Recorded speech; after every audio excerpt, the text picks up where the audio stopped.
ఇటు అంటాడు ఇటు అంటాడు. తన వర్గాన్ని ఎంతో మేలు చేసినట్లుగా నా అనుభవం. పవన్ కళ్యాణ్ గారి గురించి నేను ఇంటే నాకు ఆయన ఏం మాట్లాడతాడో నాకు అర్థం కాదండి.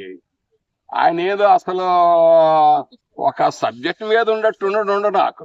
ఆయన ఏం మాట్లాడతాడో ఇటు అంటాడు ఇటు అంటాడు. వాళ్ళ అభిమానులు ఉన్నారు, వాళ్ళని కాదంట్లా. నేను కొద్దిగా వాళ్ళ అభిమానులు ఎవరన్నా అంటే నన్ను క్షమించండి. వాస్తవానికి పవన్ కళ్యాణ్ గారికి అసలు ఇది ఒక నాలెడ్జ్ లేదనుకుంటున్నాను. ఇప్పుడు వైసీపీ వాళ్ళు మాట్లాడితే 4 పెళ్లిళ్ళు అంటారు కదా పవన్ కళ్యాణ్ గారికి. వ్యక్తిగత విమర్శన చేయడం కరెక్ట్ అంటారా? ఇదిగోండి, ఇప్పుడు మేము ఎప్పటి నుంచో చూస్తున్నాం, మన చరిత్ర కూడా చదివేమో. పూర్వ రోజుల్లో బహుభార్య విధానం ఉన్నది, వాళ్ళు చేసుకుంటారు వాళ్ళు. కానీ ఒక నాయకుడు అనుకున్న వ్యక్తికి క్యారెక్టర్ ఈజ్ వెరీ ఇంపార్టెంట్. ప్రవర్తన అనేది చాలా ప్రాముఖ్యం. ఒక 4-5 పెళ్లిళ్ళు చేసుకున్నారనుకో, ఎట్టయినా అది మచ్చే జీవితానికి. ఇన్ని పెళ్లిళ్ళు పెట్టుకొని టీడీపీ జనసేన అయ్యా, నేను యథార్థం చెప్తున్నాను.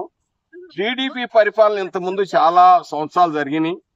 వాళ్ళు ఏ విధంగా ఉన్నారంటే వాళ్ళకు కులం పరంగా ఉన్నారు. నాకు ఆ కులం మీద ద్వేషం ఏమీ లేదు. కానీ తానైతే టీడీపీలో తన వర్గాన్ని ఎంతో మేలు చేసినట్లుగా నా అనుభవంలో, నాకు దాదాపు నేను 97 ఆ ప్రాంతం నుండి ఆ టీడీపీ ప్రభుత్వం ఉన్న ఎన్టీఆర్ గారి దగ్గర నుండి నాకు అనుభవం ఉన్నది. ఆ వర్గం వారు చాలా లాభపడ్డారు. అయితే జగన్ గారి యొక్క పరిపాలన నేను చూసింది ఏంటంటే, ఆ బీసీ ఎస్టీ ఎస్సీ వాళ్ళ నుండి అనేక మంది మంత్రులుగా ఉన్నారు. ఇది యథార్థం. యథార్థాన్ని సత్యాన్ని ఎవరు దాచిపెట్టలేరు.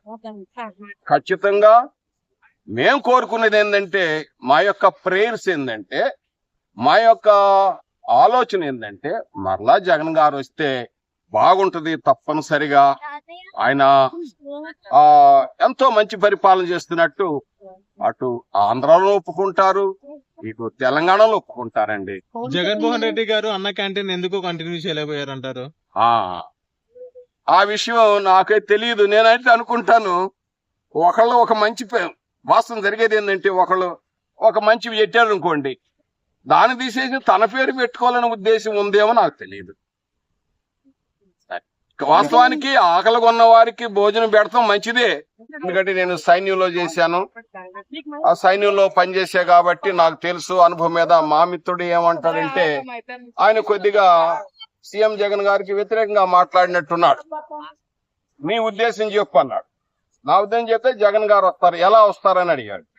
ఎందుకంటే ఎస్సీ ఎస్టీ బీసీ వెనకబడిన వారు, క్రైస్తవులు, ముస్లింలు ఎక్కువ మంది సీఎం జగన్ మరలా సీఎం చేయాలని ఆశ కలిగి ఉన్నట్లుగా నాకు అర్థమైంది. కావచ్చు కొంతమందికి హెల్ప్ దొరకపోవచ్చు, ఇది సహజం. అందరికి ఒక వ్యక్తి అందరికి మంచి ఉంటారనుకోవడానికి వీల్లేదు. కొందరికి మంచి ఉంటాడు, కొందరికి వ్యతిరేకంగా ఉండొచ్చు. కానీ అడుగుతా ఉంటాను ఏమనంటే, ఇప్పుడు రాబోయే సీఎం ఎవరు అనే విషయానికి వచ్చేసరికి అందరూ ఏం చెప్తారంటే, జగన్ గారు చాలా పని చేశారు, ఆయన